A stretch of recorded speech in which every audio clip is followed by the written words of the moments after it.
और √2/L √2/L दो बार प्रोडक्ट होगा, एक बार साई स्टार में एक बार साई में, तो 2/L आ जाएगा। और साइन स्क्वायर n पाई x/L dx, ये इंटीग्रल सोल्व करना है। 2/L आपका कांस्टेंट वैल्यू है तो इसे बाहर ले लो इंटीग्रल से, 0 to L x sine square n pi x/L, ये सोल्व करना है हमें टोटली। ठीक है, एक्सपेक्टेशन वैल्यू ऑफ x निकालने के लिए। ओके, अब मैं इस इंटीग्रल की आपकी वैल्यू डायरेक्ट लिख दूं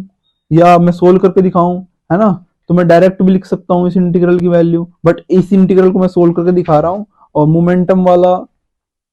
देखते हैं, चलो, है ना। तो वैसे तो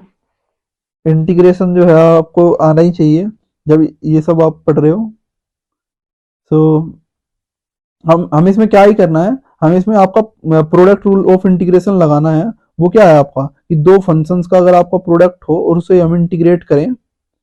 तो वो क्या होगा आपका, एक फंक्शन को हम सेम रख लेंगे और दूसरे फंक्शन का इंटीग्रेशन करेंगे, और फिर दोबारा से जिस फंक्शन को इंटीग्रेट नहीं किया था उसका डिफरेंशिएशन करेंगे, और जिसे इंटीग्रेट किया था उसका इंटीग्रेशन ही करेंगे, और टोटल जो रिजल्ट आएगा उसका भी इंटीग्रेशन करेंगे। तो ये रूल हमें लगाना है इसमें, है ना। और हम डिफरेंशिएशन करेंगे एक्स का, क्योंकि एक्स का डिफरेंशिएशन करते ही एक्स खत्म हो जाएगा। ओके, तो मैं ये रूल लगा दे रहा हूं आपका। तो इससे क्या होगा, एक्सपेक्टेशन ऑफ एक्स जो आपकी आएगी वो 2/L आपका था बाहर, और इनटू, और अब साइन स्क्वायर थीटा को मैं लिख दे रहा हूं 1 माइनस कोस थीटा बाय 2,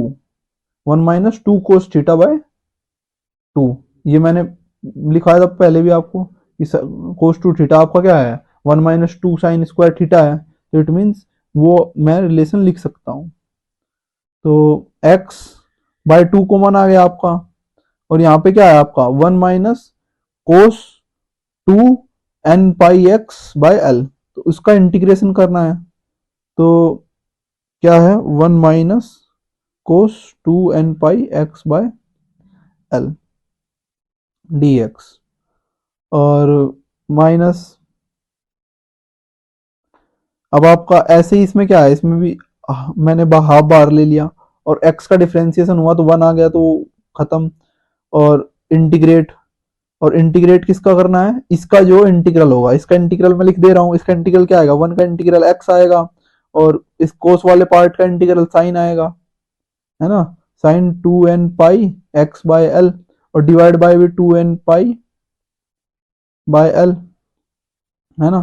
पहले इंटीग्रेशन के फॉर्मूले में पहले लिख चुका हूँ कि sine c x side c theta होगा तो उसका integral minus cos c theta by c आएगा। ओके, सो ये वैल्यूज ली। अब इसे एक बार और इंटीग्रेट करना पड़ेगा, और पहले वाले में ये वाला रिजल्ट लिख दो क्योंकि इसका इंटीग्रल है।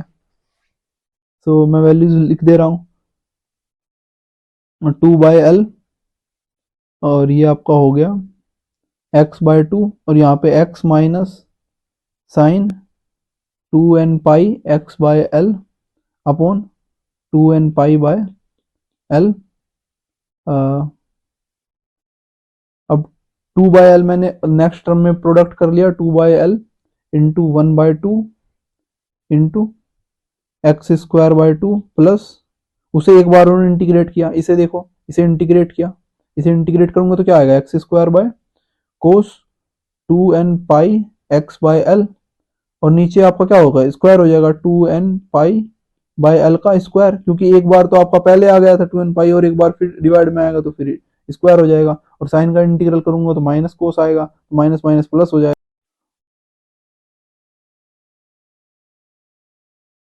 अब लिमिट लगा देंगे इस पे भी 0 to L लिमिट लगा देंगे, इस पे भी 0 to L लिमिट लगा देंगे। अब ये तो आपका L² by 2 हो जाएगा। ओके, और ये आपका जब यहाँ पे L में यहाँ पे रखूंगा तो L से L कट जाएगा तो साइन 2 n π हो जाएगा तो 0 हो जाएगा, और यहाँ पे मैं L रखूंगा तो ये भी कोस 2 n π हो जाएगा, तो L ये भी कट जाएगा आपका, तो बचेगा क्या, पहला टर्म, ये वाला टर्म आपका, है ना। तो 2/L इंटू L²/2। ओके, यहाँ पे L²/2 हो गया, यहाँ पे L² by 2 होगा, एक L into L by 2 L² by 2। Okay, minus 1/l, ये 1/l क्यों आया, क्योंकि 2 से 2 कैंसिल आउट हो गया, 1/l इंटू, अब ब्रैकेट के अंदर क्या आएगा, एल वैल्यू पुट करूंगा तो L²/2 आएगा,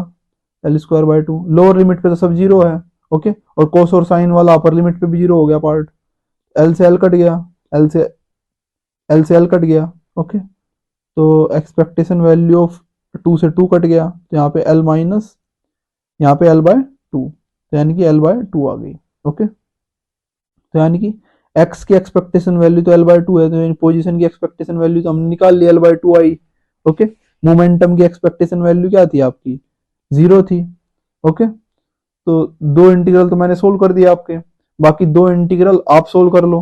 बाकी दो इंटीग्रल क्या है आपके, एक तो आपका जीरो वो मोमेंटम की एक्सपेक्टेशन वैल्यू है, एक तो x² की एक्सपेक्टेशन वैल्यू है, दैट इज 0 to L, और x² 2/L sine square n पाई x/L dx, ओके, इसमें से 2/L तो आपका बाहर आ जाएगा, 0 to L x² sine square n pi x/L dx, ये आएगा आपका, है ना, ये इंटीग्रल आप खुद से सोल्व कर लेना, ओके, इसकी वैल्यू मैं बता दे रहा हूं आपको, इसकी वैल्यू आपकी 2/L इंटू x² है तो 1/6 माइनस 1/4 पाई स्क्वायर L³ आएगी, ओके, सो तो यानी कि मोमेंटम, ये आप इंटीग्रल खुद से सोल्व कर लेना, जैसे मैंने सोल्व किया है x के लिए वैसे ही x² के लिए सोल्व होगा, x² के लिए आपका एक बार और प्रोडक्ट रूल लगेगा, है ना, सो अब आपका ये क्या होगा, L से जब इसे डिवाइड करूंगा मैं, कैपिटल L लिखो या स्मॉल l लिखो, एक ही है दोनों ही, है ना, कैपिटल L ही लिखो ताकि कंफ्यूजन ना हो, तो ये 2 से आपका ये 2 प्रोडक्ट कर लो, 2/L into 1/6 into L³ minus 2/L into L³ upon 4 pi square, तो ये आपका कितना आ गया, 2 से ये कट गया 3 टाइम्स, और इससे ये कट गया तो L²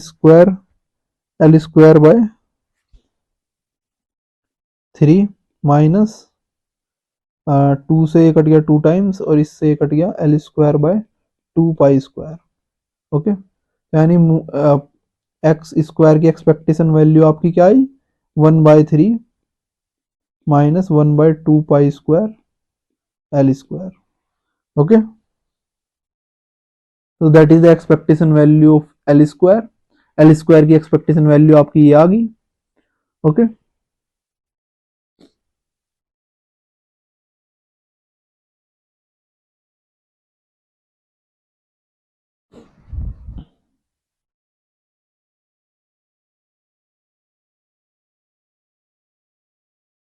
हालांकि ये मैंने आपका n की वैल्यू 1 लेके किया है, तो ये ऐसा आया है क्योंकि मैंने ये n की वैल्यू 1 पुट करके किया था, अगर आप इन जनरल करेंगे n की वैल्यू n ही लेंगे तो ये डिवाइड में जो आपका आएगा ये n पाई स्क्वायर आता है, तो यहाँ पे n² भी आएगा, ओके, तो यहाँ पे n² भी आएगा, इसमें भी n² रहेगा, n² रहेगा, ओके, और यहाँ पे भी n² रहेगा, ओके, तो आपका इन जनरल आपका ये बनेगा 1/3 माइनस 1/2 n² पाई स्क्वायर L², और ये आप n की वैल्यू 1 लेके भी कर सकते हो, उसके बाद आपको आइडिया होना चाहिए कि जब हम साइन और कोस को इंटीग्रेट करते हैं तो उनका जो कांस्टेंट पार्ट है वो डिवाइड में आता जाता है ना, तो डिवाइड में आता जाएगा, तो जितनी बारी पाई के साथ n लिखा हुआ है, जितना पाई का स्क्वायर होगा उतना ही n का भी पावर होगा, है ना, क्योंकि पाई आपको प्रोडक्ट में तो कहीं आया नहीं है, ओके, सो इस तरह से, और आप मोमेंटम के स्क्वायर की एक्सपेक्टेशन वैल्यू निकालेंगे तो उसमें क्या इंटीग्रल सोल्व करना है, आपका 2/L तो है ही, 0 to L, और साथ में आपका क्या है साइन n पाई x/L, और इसका ऑपरेटर क्या था आपका, ऑपरेटर आपका था माइनस आयोटा h कट, और differentiation with respect to x था, है ना, और यहाँ पे sine n pi x by L आएगा विद डी एक्स। ओके, अब ये वाला पार्ट तो आपका कांस्टेंट है, तो ये तो बाहर आ जाएगा आपका, इसका स्क्वायर, सॉरी, ओके, क्योंकि मोमेंटम का ऑपरेटर का स्क्वायर आएगा, तो इसका स्क्वायर, तो इसमें से जो आपका 2/L minus iota H cut square वाला पार्ट तो आपका बाहर आ जाएगा, और बचेगा क्या, 0 to L sine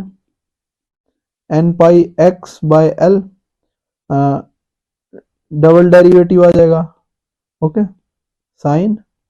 n pi x by L d x. Okay, अब iota into minus iota plus iota square means -1 है ना, तो आपका ये आपका क्या हो जाएगा, -2/L h cut square. Okay, और 0 to L।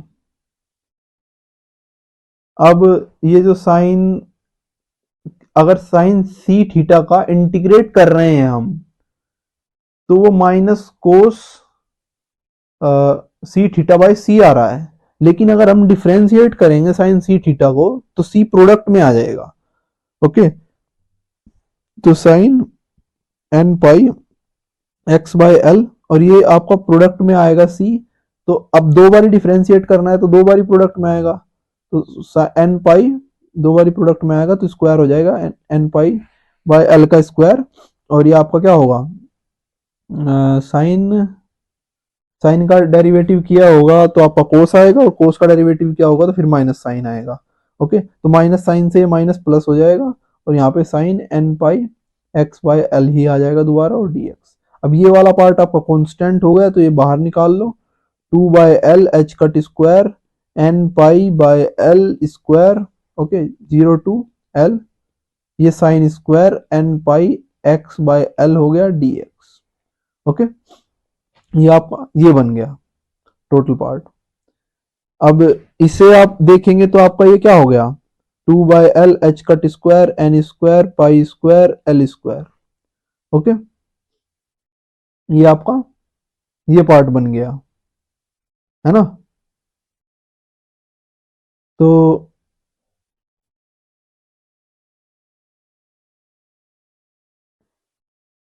N square pi square h cut square upon L square. अब ये वाला पार्ट हम पहले इंटीग्रेट कर चुके हैं, इसका आंसर हमें पता है, इसका आंसर L/2 आता है ना, साइन स्क्वायर थीटा को हम इंटीग्रेट कर चुके हैं,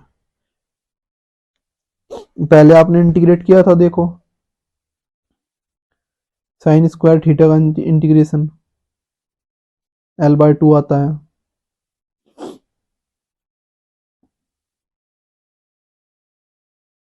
एक्स साइन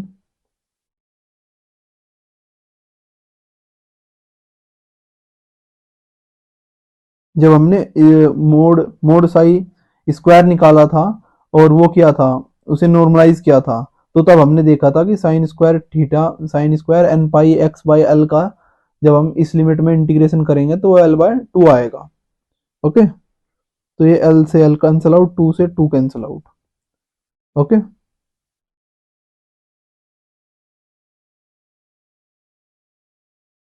तो आपका ये आ गया n square pi square h cut square upon L square. तो आप हमारा मोमेंटम का जो एक्सपेक्टेशन के स्क्वायर की expectation value I n square pi square h cut square upon L square. अब अगर एनर्जी की एक्सपेक्टेशन वैल्यू एनर्जी की एक्सपेक्टेशन वैल्यू निकालनी हो, that is nothing but momentum square की एक्सपेक्टेशन वैल्यू अपॉन 2m, तो इट मीन्स आपकी वो क्या आ गई, आपकी n square pi square h cut square upon 2m l square. Okay, तो हमने मोमेंटम के स्क्वायर की वैल्यू निकाल मोमेंटम के स्क्वायर की एक्सपेक्टेशन वैल्यू भी निकाल ली, मोमेंटम की भी निकाल ली, और एक्स की भी निकल गई, है ना। तो अब हम इससे वो अनसर्टेनिटी रिलेशन भी देख सकते हैं, अनसर्टेनिटी भी निकाल सकते हैं। तो मोमेंट पोजीशन की अनसर्टेनिटी निकालेंगे तो किसी भी ऑपरेटर की अनसर्टेनिटी निकालने का रिलेशन क्या है कि uncertainty in A is nothing but expectation value of A square minus square of expectation value of A का रूट, है ना। तो x की अनसर्टेनिटी भी हो गई x square minus x expectation value का स्क्वायर बाय 2। और तो हम वैल्यूज पुट कर दें अगर दोनों की, तो हमें मिल जाएगी एक्स स्क्वायर की एक्सपेक्टेशन वैल्यू जो थी आपकी वो ये है, और इसमें से माइनस करना है क्या, एक्स की एक्सपेक्टेशन वैल्यू, एक्स की एक्सपेक्टेशन वैल्यू यानी कि एल बाय 2, यानी कि L square by 4, L square by 4 minus करना है इसमें से एल स्क्वायर बाय 4 माइनस करेंगे तो ये वाला पार्ट तो आपका सेम का सेम ही रहेगा, है ना। और ये एल स्क्वायर बाय 3 वाले पार्ट में से माइनस कर देंगे, ठीक है। तो हमारा एल स्क्वायर बाय 12 आ जाएगा। ओके, तो हमने सोल्व भी कर लिया, that is uncertainty of x is nothing but L square by 3 में लिख दे रहा हूँ फिर भी, L square by 2n square pi square minus L square by 4 की 1/2। अब तो डेल्टा एक्स क्या आ गया आपका, delta x is nothing but L square by 12 minus L square by 2n square pi square का रूट। ओके, ये आपकी uncertainty इन x आ गई। ओके, अब अनसर्टेनिटी इन मोमेंटम निकालेंगे तो उसका भी सेम ही है ना। मोमेंटम स्क्वायर की अनसर्टेनिटी माइनस मोमेंटम की अनसर्टेनिटी का square, oh sorry expectation value का स्क्वायर, दैट इज ये तो आपका जीरो है ना। और ये आपका n square pi square h cut square upon l है, एल स्क्वायर है, तो रूट करेंगे तो आपका क्या आ जाएगा, मोमेंट की uncertainty n pi h cut upon L. Okay, देखो ये रहा, बस इसका रूट ही तो निकालना था, निकाल दिया। ओके, और अनसर्टेनिटी रिलेशन क्या है आपका, कि दोनों की अनसर्टेनिटी का प्रोडक्ट जो है वो आपका एच कट बाय 2 से अबाव ही आएगा, है ना, फॉर एनी स्टेट। ओके, तो देख लेते हैं एक बार कितना आ रहा है। तो delta x into delta P अगर हम करेंगे तो वो आएगा आपका ये इंटू ये। ओके, एल स्क्वायर को मैं बाहर निकाल दे रहा हूँ ताकि रूट हो जाए, रूट होगा तो एल बाहर आएगा, एल से इसके एल से कैंसिल आउट हो जाएगा वो एल, तो वो गया, सिर्फ बचा, तो बचा आपका एन पाई एच कट और यहाँ पे 1/12 माइनस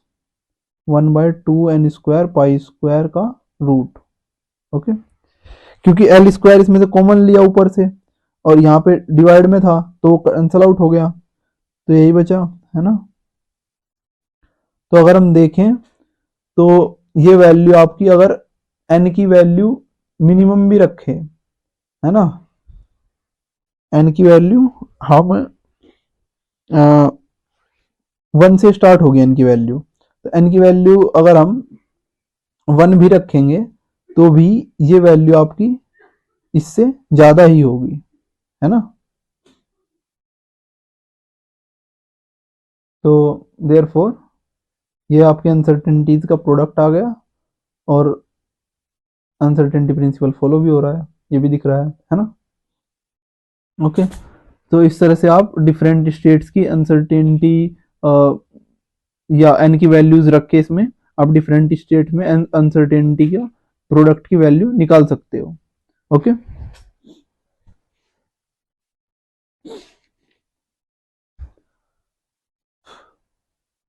तो एनर्जी की वैल्यू आपकी क्या क्या होगी, energy of nth state will be n square pi square h cut square upon 2ml square. तो अगर मैं दो कंसेक्यूटिव स्टेट्स की के बीच में एनर्जी डिफरेंस देखूं तो वो कितना होगा,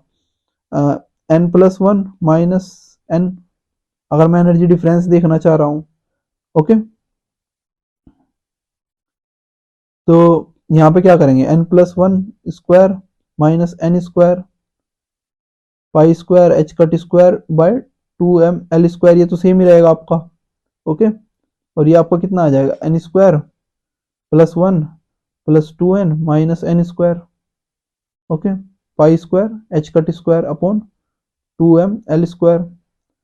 ये आपका ये कैंसिल आउट हो गया, तो odd multiple of pi square h cut square upon 2m l square आएगा। That is the energy difference between two consecutive energy two, okay, two consecutive आपके एनर्जी, मैं कह सकता हूँ स्टेट्स के बीच में जो एनर्जी डिफरेंस होगा वो आपका odd multiple of pi square h cut square upon 2m l square होगा। और ये आपकी किसकी वैल्यू है? ये फर्स्ट स्टेट की एनर्जी की वैल्यू है ना, फर्स्ट स्टेट नहीं, ग्राउंड स्टेट की E1, ओके, क्योंकि इसमें 1 के कोरस्पॉन्डिंग ग्राउंड स्टेट है, ओके, तो ग्राउंड स्टेट का हम कह सकते हैं कि ओड मल्टीपल होगा, ओके। और अगर हम मोमेंटम की देखें तो मोमेंटम में क्या होना चाहिए आपका? मोमेंटम में भी देख लेते हैं आपका मोमेंटम nth स्टेट का क्या था आपका, n पाई h कट अपॉन l था, ओके। तो अगर मोमेंटम दो कंसेक्यूटिव स्टेट्स का मोमेंटम का डिफरेंस हम निकालेंगे तो Pn+1 minus Pn, that is n+1 minus n, n pi h cut, n तो आपका गया पाई h कट बाय l, तो n से आपका n कैंसिल आउट हो गया, पाई h कट बाय l बचा, ओके, डेल्टा p। और ये प्लस माइनस आएगा क्योंकि मोमेंटम आपका बैक एंड फोर्थ दोनों होगा, ओके। सो दो कॉन्जिक्यूटिव स्टेट्स के बीच में एनर्जी डिफरेंस ये होगा और दो कॉन्जिक्यूटिव स्टेट्स के बीच में मोमेंटम डिफरेंस ये होगा, ओके। और फर्स्ट स्टेट का मोमेंटम क्या है? यही है, तो ग्राउंड स्टेट का जो मोमेंटम है वही आपका डिफरेंस है बिटवीन टू कॉन्जिक्यूटिव स्टेट्स, उतना ही मोमेंटम आपको चाहिए डिफरेंट स्टेट्स, कॉन्जिक्यूटिव स्टेट्स के डिफरेंस के लिए, ओके। ये ग्राउंड स्टेट का मोमेंटम है, momentum of ground state, particle का मोमेंटम है in ground state, momentum of particle in ground state, okay. अच्छा, अगर एल की वैल्यू ज्यादा होगी, ज्यादा बड़ा बॉक्स होगा, अगर एल की वैल्यू आपकी ज्यादा होगी तो आपके मोमेंटम में जो डिफरेंस होगा वो जीरो पहुंचने लगेगा, है ना। और एल की वैल्यू बढ़ने से एनर्जी डिफरेंस भी आपका क्या होगा, वो भी जीरो अप्रोच कर जाएगा, है ना, क्योंकि एल स्क्वायर के इनवर्सली प्रोपोर्शनल है। तो इट मीन्स लेवल्स जो है आपके वो पास पास आ जाएंगे जब आपका